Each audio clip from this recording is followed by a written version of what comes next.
Everyone, welcome to our channel நாவின் சுவை மலரட்டும். இன்னைக்கு நம்ம சேனலில் சண்டே ஸ்பெஷலாக ஒரு சூப்பரான கீமா பிரியாணி தான் எப்படி செய்யணும்னு பார்க்க போகிறோம். மட்டன் கொந்துக்கறியை தான் கீமான்னு சொல்கிறோம். ஃபஸ்ட்டு மட்டன் கொந்துக்கறி ஒரு 1/2 kg வாங்கிட்டு வந்துட்டு மஞ்சத்தூள் உப்பு போட்டு நல்லா வாஷ் பண்ணி எடுத்து குக்கரில் சேர்த்துக்கலாம். இது கூட தேவையான அளவு உப்பு 1 கிளாஸ் தண்ணி சேர்த்து 3 விசில் 5 நிமிஷம் ஸ்லோவில் விட்டு வேக வச்சு எடுத்து தனியாக வச்சுக்கலாம். அடுத்து ஒரு பாத்திரத்தில் ஒரு குழிக்கரண்டி எண்ணெய், பிரிஞ்சி இலை, பட்டை, லவங்கம், அன்னாச்சிப்பூ இந்த மாதிரி பிரியாணிக்கு தேவையான மசாலா எல்லாம் சேர்த்துட்டு அதெல்லாம் நல்லா பொரிஞ்சதுக்கப்புறமா கொஞ்சமாக நீல வாக்கில் கட் பண்ணி வச்சுருக்க வெங்காயத்தை சேர்த்துட்டு ஒரு 3 ஸ்பூன் பூண்டு பேஸ்ட்டை சேர்த்து நல்லா ஃப்ரை பண்ணிக்கலாம். பூண்டு பேஸ்ட்டோட பச்சை வாசனை போனதுக்கப்புறமா 3 வெங்காயம் 2 பச்சை மிளகாவை கட் பண்ணி வச்சுருக்கோம். அதை இந்த டைமில் சேர்த்து லைட்டாக வதக்கிட்டு தேவையான அளவு கல்லுப்பும் சேர்த்து நல்லா வதக்கி விட்டுக்கலாம். இதெல்லாம் நல்லா வதக்கிட்டு 3 ஸ்பூன் இஞ்சி பேஸ்ட்டு சேர்த்துக்கலாம்.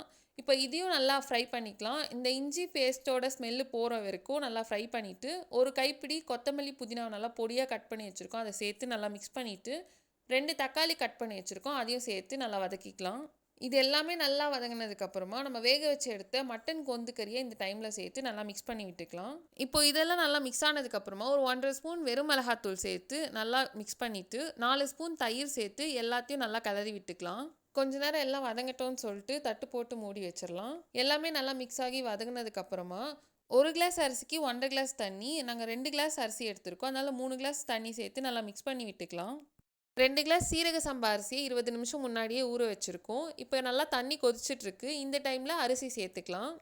இப்போது இது நல்லா அரிசிலாம் உடையாத அளவுக்கு பார்த்து கிளறி விட்டு கொதிச்சிட்ருக்க சமயத்தில் புதினா தூவி இதை நல்லா கிளறி விட்டுட்டு ஒரு 5 to 10 மினிட்ஸ் தட்டு போட்டு மூடி லைட்டாக வேகட்டும்னு சொல்லிட்டு அரிசி லைட்டாக வெந்ததுக்கப்புறம் ஸ்டவ் ஆஃப் பண்ணிவிட்டு பக்கத்தில் ஒரு தவா காய வச்சுருக்கோம். அதில் இந்த பாத்திரத்தை எடுத்து வச்சு ஒரு 20 மினிட்ஸ் சிம்லேயே வச்சு வேக வச்சு எடுத்தால் சூப்பரான கீமா பிரியாணி தயார்.